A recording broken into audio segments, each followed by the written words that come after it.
नमस्कार, कृति समाचारमा स्वागत छ। म स्वरूपा थापा मगर। समाचार सुरु गरौँ मुख्य खबरबाट। नेपालमा मंगलबार 3556 जना कोरोना संक्रमित थपिए। कुल संक्रमितको संख्या 1,15,000 नाग्यो। धरानमा कोरोना संक्रमितको संख्या लगातार बढ्दै आज 113 जना थपिए। बीपी प्रतिष्ठान धरानको कोभिड-19 अस्पतालका लागि खरिद गरिएका भेन्टिलेटरमा अनियमितताको आशंकामा अख्तियारद्वारा छानबिन। सोमबारदेखि छानबिन थालियो। कर्णाली प्रदेशको किचलोको विषयलाई लिएर सत्तारूढ दल नेपाल कम्युनिस्ट पार्टीका अध्यक्षद्वयले प्रदेशका नेताहरूलाई काठमाडौँ बोलाइयो। भोलिसम्म आइपुग्न पत्राचार। इमो मार्फत ठगी गरेको आरोपमा सुनसरी प्रहरीले सिराहाका एक युवा पक्राउ पर्नेमा सिराहाका अरविन्द्र कुमार कामती। सरकारले बैंकिङ प्रणाली मार्फत सामाजिक सुरक्षा भत्ता दिन थालेपछि ज्येष्ठ नागरिकलाई शास्ति। ज्येष्ठ नागरिकद्वारा स्थानीय सरकार मार्फत नै भत्ता दिन माग।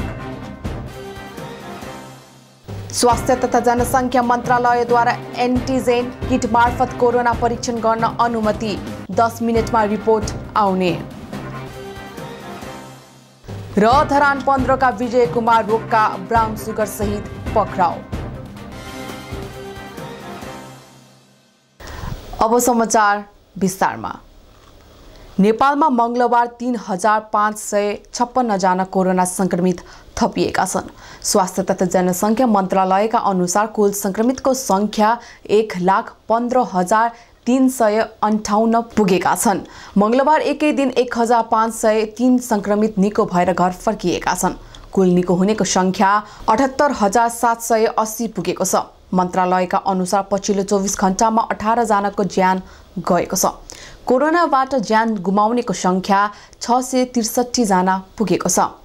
देशभरि सक्रिय संक्रमितको संख्या 35,915 जना रहेका छन्।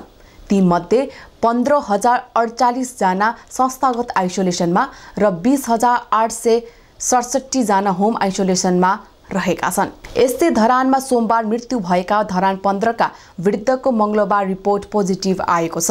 86 वर्षीय वृद्धको सोमबार साँझ 5:40 मृत्यु भएको थियो।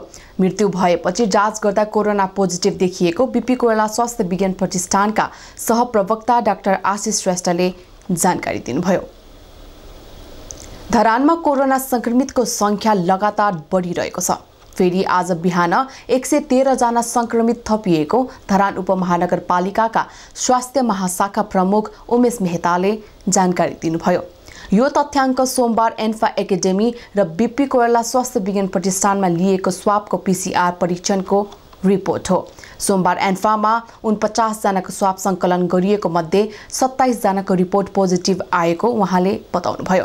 अन्य भने बीपी प्रतिष्ठानको हेल्प डेस्कबाट सङ्कलन गरिएको स्वाबको रिपोर्ट हो। एन्फामा मंगलबार 219 जनाको स्वाब सङ्कलन गरिएको छ, जसको परिणाम साँझसम्म आइपुग्ने जनाएको छ। बीपी कोइराला स्वास्थ्य विज्ञान प्रतिष्ठान धरानको कोभिड-19 अस्पतालका लागि खरिद गरिएका 6वटा भेन्टिलेटर 3 महिना नबित्दै बिग्रिएपछि अख्तियार दुरुपयोग अनुसन्धान आयोगले खरिदमा शंका गर्दै छानबिन थालेको छ। कोभिड अस्पतालका लागि प्रतिष्ठानले 10वटा भेन्टिलेटर खरिद गरेको थियो, जसमध्ये 6वटा बिग्रिएर समस्या भएपछि आर्थिक अनियमितता गरी खरिद गरेको शंकाको आधारमा अख्तियारको इटरी स्थित कार्यालयले छानबिन थालेको हो। प्रतिष्ठानका उपकुलपति डाक्टर ज्ञानेन्द्र गिरी उपकुलपति बनेर आएपछि नै भेन्टिलेटर खरिद गरिएको थियो। सोमबार राति अख्तियारको टोलीले कोभिड अस्पतालको स्थलगत अनुगमन गर्दै कागजात छानबिनका लागि जफत गरेको छ। कमर्सियल भेन्टिलेटर खरिद गरेर आर्थिक चलखेल गरेको उजुरीको आधारमा अख्तियारले छानबिन थालेको हो। उपकुलपति गिरीले प्रतिष्ठानकै खरिद प्रक्रियामा विशेष अदालतमा मुद्दा चलिरहेका विवादित व्यापारी चेतन अग्रवालसँग उपकरण खरिद गरेका थिए। अस्पतालमा आवश्यक औषधि उपकरण खरिद गर्दा प्रतिष्ठानका रजिस्ट्रार र निर्देशकको सिफारिसका आधारमा उपकुलपतिले टेन्डर प्रक्रिया मार्फत खरिद गर्नुपर्ने प्रावधान छ। तर उपकुलपति गिरीले प्रक्रिया बिनै विवादित व्यापारीसँग खरिद गरेका थिए। यस विषयमा बुझ्नका लागि उपकुलपतिलाई फोन सम्पर्क गर्दा फोन उठाउनु भएन। कर्णाली प्रदेशको किचलोको विषयलाई लिएर सत्तारूढ दल नेपाल कम्युनिस्ट पार्टीका अध्यक्षद्वयले प्रदेशका नेताहरूलाई काठमाडौँ बोलाएका छन्। अध्यक्षद्वय केपी शर्मा ओली र पुष्पकमल दाहाल प्रचण्डले कर्णाली प्रदेशका नेताहरूलाई काठमाडौँ बोलाएका हुन्। पछिल्लो विवादबारे छलफल गर्न उनीहरूलाई पार्टी केन्द्रीय कार्यालय धुम्बाराहीमा उपस्थित हुन निर्देशन दिएका हुन्। मुख्यमन्त्री महेन्द्र बहादुर शाहीका अनुसार असोज 29 भित्र काठमाडौँमा उपस्थित हुनका लागि पत्राचार भएको छ। मुख्यमन्त्री शाहीलाई संसदीय दलको नेताबाट हटाउन अविश्वासको प्रस्ताव दर्ता गर्ने नेतृत्व गरेका सांसद यमलाल कडेललाई पनि बोलावट भएको छ। कडेलसँगै संसदीय दलका नेता तथा मुख्यमन्त्री शाहीले प्रमुख सचेतकबाट हटाएका गुलाबजंग शाह, मन्त्री प्रकाश ज्वाला र सांसद चन्द्रबहादुर शाहीलाई पनि काठमाडौँ बोलाइएको छ। यसअघि आइतबार कडेल नेतृत्वमा 18 जना सांसदले संसदीय दलका नेता शाही विरुद्ध अविश्वासको प्रस्ताव दर्ता गरेका थिए। त्यसयता समस्या बल्झिएपछि वरिष्ठ नेता माधव कुमार नेपालले आफू पक्षीय सांसदलाई अविश्वासको प्रस्तावमा हस्ताक्षर फिर्ता लिन भनेपछि मंगलबार सहमति भएको हो। इमो मार्फत ठगी गरेको आरोपमा सुनसरी प्रहरीले सिराहाका एक युवालाई पक्राउ गरेको छ। इमो मार्फत 25 लाख रुपैयाँको चिट्ठा परेको भन्दै ठगी गर्ने नेपालका प्रतिनिधि सिराहाका अरविन्द कुमार कामतीलाई सुनसरी प्रहरीले पक्राउ गरेको हो। भारतीय नागरिक राणा प्रताप सिंहले चिट्ठा परेको इटरी 2 का 26 वर्षीय एक युवालाई जानकारी गराएका थिए। सुनसरी प्रहरीका अनुसार पीडितलाई विश्वास दिलाउनका लागि थप कौन बनेगा करोडपतिको सिनियर अफिसरको परिचय पत्र समेत पठाएर ठगीको प्रयास गरेका थिए। उनलाई रकम परेको सूचना असोज 24 गते दिएको थियो। 25 गते रकम 25 लाख रुपैयाँको ट्याक्स बुझाउनका लागि भन्दै 22,500 रुपैयाँ अरविन्दलाई पठाउनका लागि सिंहले पीडितलाई जानकारी गराएका थिए। रकम पठाएको केही समय लगत्तै चिट्ठा परे बापतको 25 लाख रुपैयाँको चेकमा हस्ताक्षर गर्ने अधिकारीलाई 55,000 रुपैयाँ दिनुपर्छ भन्दै भनेपछि पीडित आफू ठगिएको थाहा पाएका थिए। पीडितले तत्काल इलाका प्रहरी कार्यालय इटरीलाई जानकारी गराएपछि प्रहरीले सोही सूचनाको आधारमा सिराहाबाट असोज 25 गते कामतीलाई पक्राउ गर्न सफल भएको हो। सरकारले बैंकिङ प्रणाली मार्फत सामाजिक सुरक्षा भत्ता दिन थालेपछि ज्येष्ठ नागरिकलाई शास्ति भएको छ। एक रिपोर्ट। सामाजिक सुरक्षा भत्तामा अनियमितता रोक्न सरकारले बैंकिङ प्रणाली सुरु गरेको हो।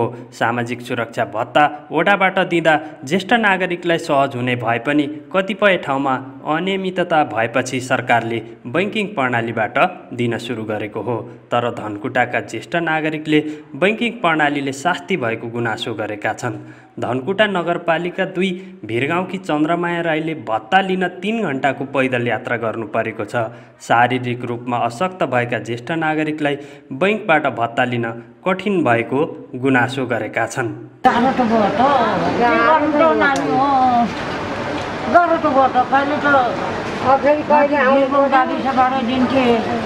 अहिले चाहिँ के गरेर 3 घण्टा लाग्यो। म पराइदिन्छु नि त पहिला वार्डमा दिन्छु, वार्ड कार्यालय।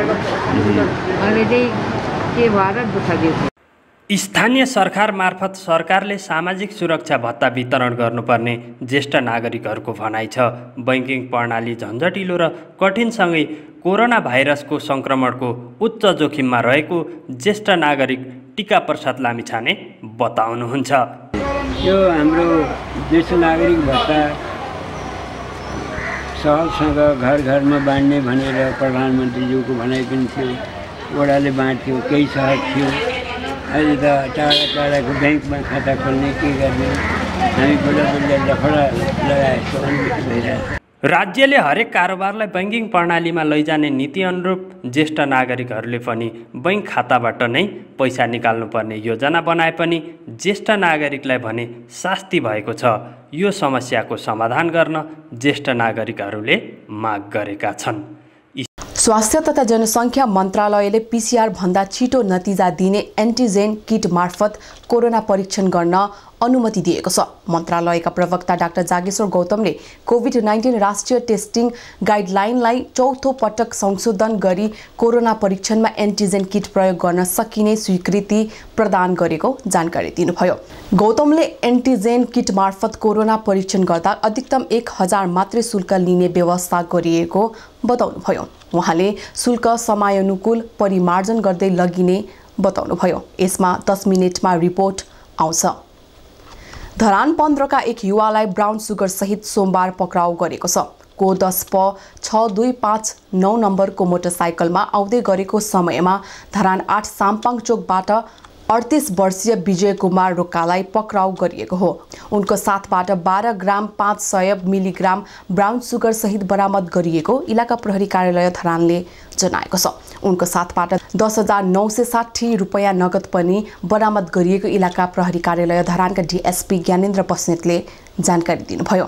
उनलाई मङ्गलबार म्याद थप गरी लागू औषध कारोबार ऐन 2033 अनुसार कारबाही अगाडि बढाइएको छ।